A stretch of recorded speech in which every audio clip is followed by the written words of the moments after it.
Question about Terry. Where do you think he's taken the most growth from just year over year? It's hard to say. I mean, he's improved a lot, and I mean he's already was really good at a lot of things, and he's improved a lot as a route runner. There's a lot of intricacies that maybe like you don't necessarily see. He's getting a lot more consistent.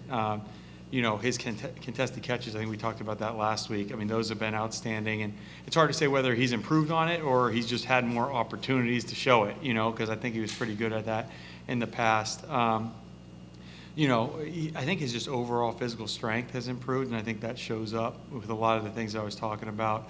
But I mean, he's such a kind of a grinder, and so he just keeps growing in every area, and he does a great job of kind of showing leadership now that he's getting to be more of a veteran player.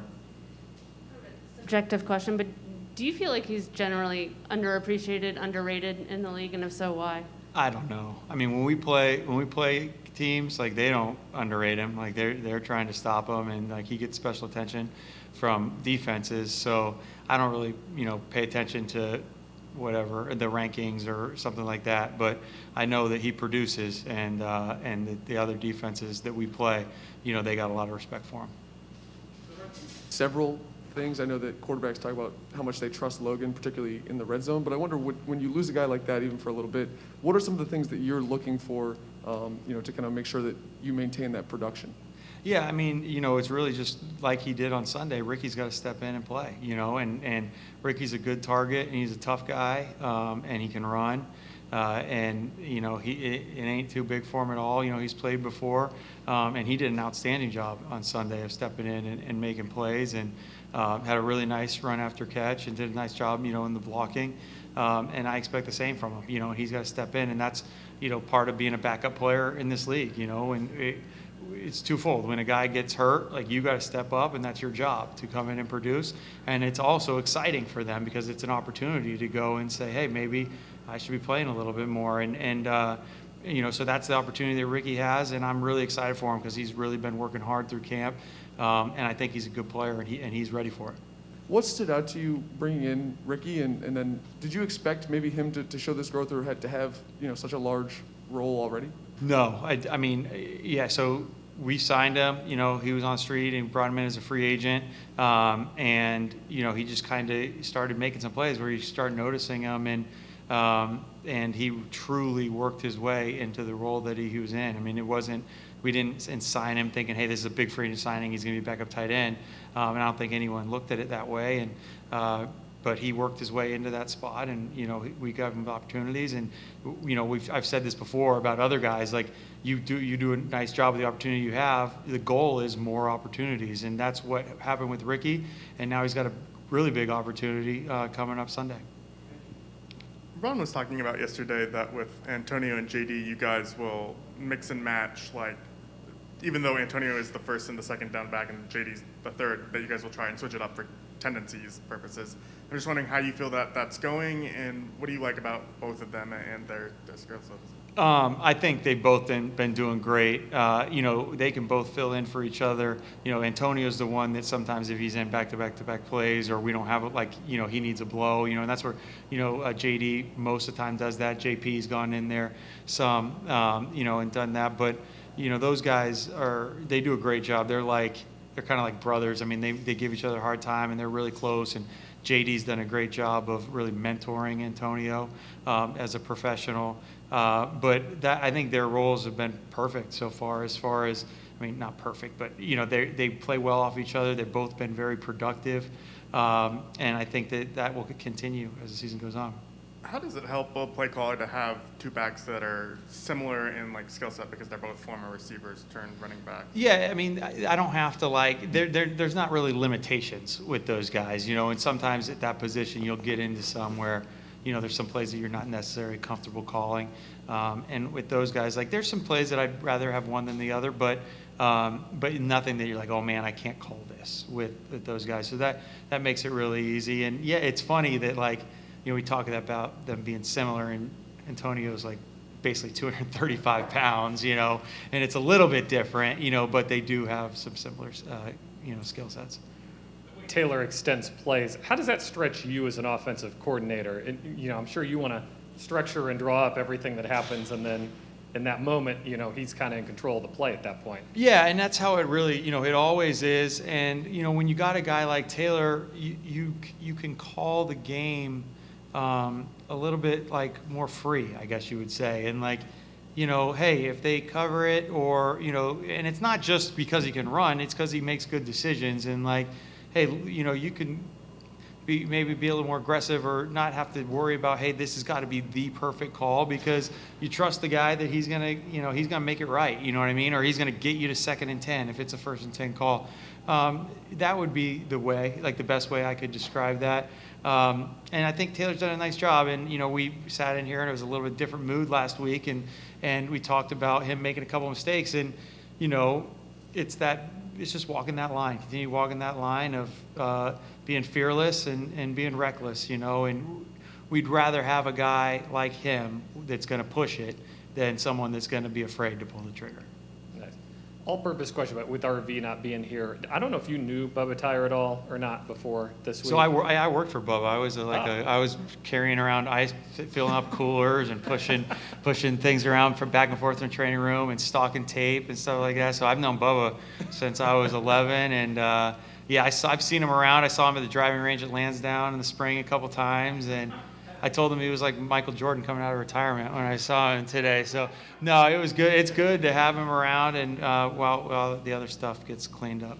I'll steal one more there. How do you make sure your guys get what they need? Do you have to advocate for them a little bit? Because you got a lot of injured guys right now. Yeah, I mean, you just check in on those guys, and I think I don't worry about that. I know that they got it handled, down there, and of course, this happens with all the injuries right now, but it's part of playing in the league, and you just got to get the other guys ready, and with the guys that are hurt, get them rehabbed, and if they're available, we'll get them ready to go.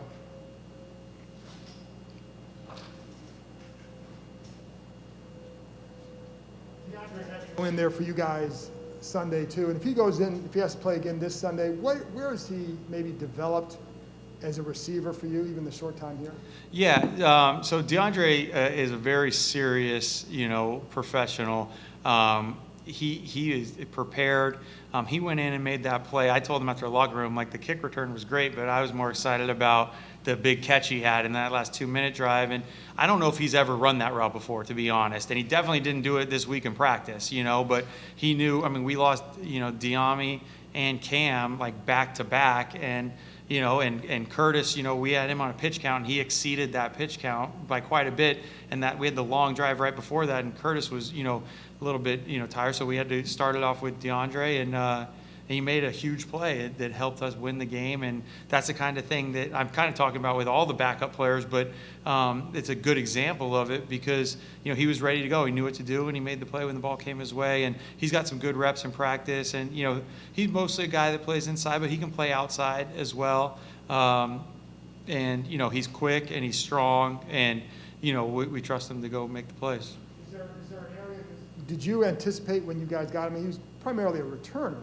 I didn't know anything about him, to be honest with you, and I know that we signed him as a returner. I knew he'd played some offense. I've been impressed with him since the day he got here and the way he works. And I thought to myself, wow, this is a guy that we could use on offense. And we've done it a little bit, and then obviously played a lot, the most he's played, and he'll get ready to play more this next game. As someone who's never run an NFL offense before, just what's it like in that box when you're trying to mount that 2-minute drive and then you're having all these receivers kind of juggling in and out? Like, how do you balance all that in those kind of quick paces there? Yeah, so I knew we still had Terry, you know what I mean? And and I asked our receiver coach, Drew, like before we scored the touchdown and we were getting the ball back, and I said to Drew, who's playing receiver and what positions? And he told me.